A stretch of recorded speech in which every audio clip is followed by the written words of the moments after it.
Hi everyone, on Friday, June the 19th, we're off to Royal Ascot for day 4, another hugely competitive, big fields, fast ground expected, another huge capacity crowd likely to be in attendance. Not been easy to find winners this week, but hopefully we found a few this afternoon at decent prices. We start off with our daily nap, sponsored by Michael Cannon Bookmakers, goes in the 5 o'clock. It's the Sandrium, a fillies handicap, over a mile, and I really like Bintaziza here at around about the 14-1 mark for Roger Varian and Ray Dawson. Now Roger has got some lovely young horses as ever. He places them really carefully, so he maintains a good strike rate as a result. And I think Bintaziza has been brought along with this race in mind. She won a couple of pretty ordinary races on the all-weather to get her career underway, showing a nice turn of foot and a good attitude under pressure. She was weak in the market for her handicap debut, sent up to Thirsk.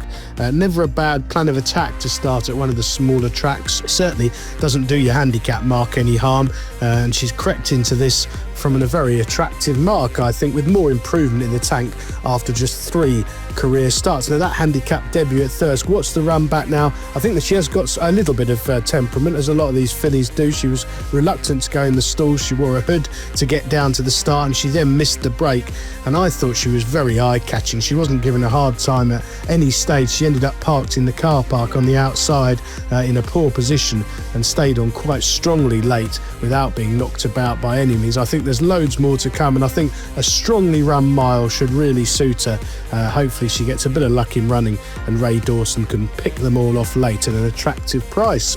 Our value angle selection, sponsored by Michael Cannon Bookmakers, goes in the 6-10. It's the Holyrood House handicap, a 5 furlong contest. I like Black Star Boy here from the Ed Walker yard. Now Ed's had a terrific few months, it has to be said, and he tasted Group 1 glory here on Tuesday with 10 Bob Tony at 50-1. That was a shocking start to the week for punters, but he was given a really good ride by Kieran Schumacher, and he's on board this sprint, who's completely unexposed after just 5 career starts so far, and I think he's pretty attractively handicapped. He ran extremely well despite that finishing position at York last time out behind Dickensian at listed level. If you watch the run back, he saw no daylight at all at halfway and basically lost his chance, but he didn't run at all badly, and I think there's loads more to come from him. The yard are flying. Again, he's a double figure price. I think there's 14-1 around this morning. I think he's bound to go well with any luck in running.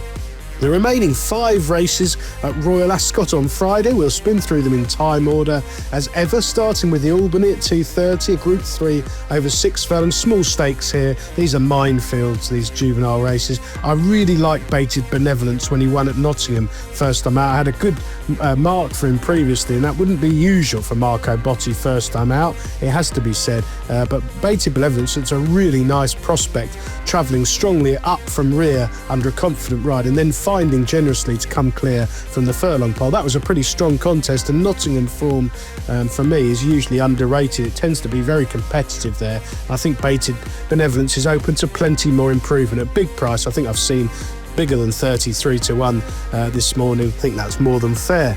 The Commonwealth Cup at 3:05, a 6 furlong Group 1, again wide open betting really. I think Coppell is the one to side with. He's solid. Clive Cox says he's got his best ever team for the Royal Meeting assembled this year, and Coppell's certainly one of them. He was pretty impressive, I thought.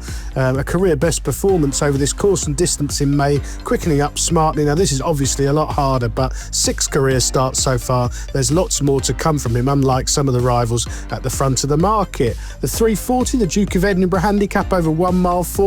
I think Opportunity's the standout contender here. I've been through them. I usually look for bigger prices in these handicaps, but William Haggis absolutely flying. 7 winners in the last 14 days. Opportunity landed a wholesale punt at Carlisle last time out. It was one of those races. He ended up 11-10 favourite in a big field. That form's already been franked. Humble Spark, we back next time at York. Should have won at York, got beaten a short head, but value winning that race under the Lady Amateur. So I think the form is strong, and Opportunity had the race won 3 furlongs out, which is most unusual at Carlisle. He has gone up in the weights as a result, but there's loads more to come. He's only run 6 times in his life, and I think he can improve past these rivals. The 4:20, the Coronation Cup, the Group 1 over a mile. Well, I think Too Lean is the value here for Owen Burrows. Owen, another trainer who always maintains a terrific terrific strike rate throughout the season, and Tulin, I thought, was probably on the wrong side of the track behind True Love in the 1,000 guineas at Newmarket, being kept fresh since for this race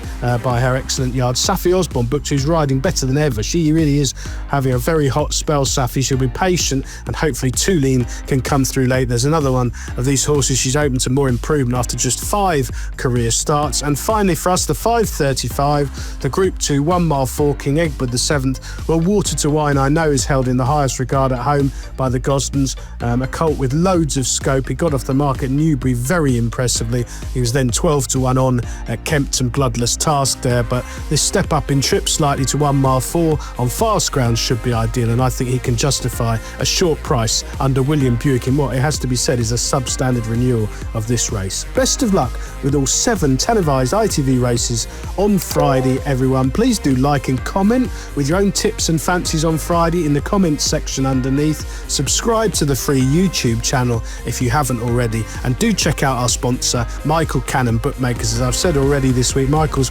betting in Tattersalls, and all of his prices from the track are going straight onto his website. They're much bigger than the shows you'll be getting sent through by the bigger firms, so it's well worth opening up an account with Michael.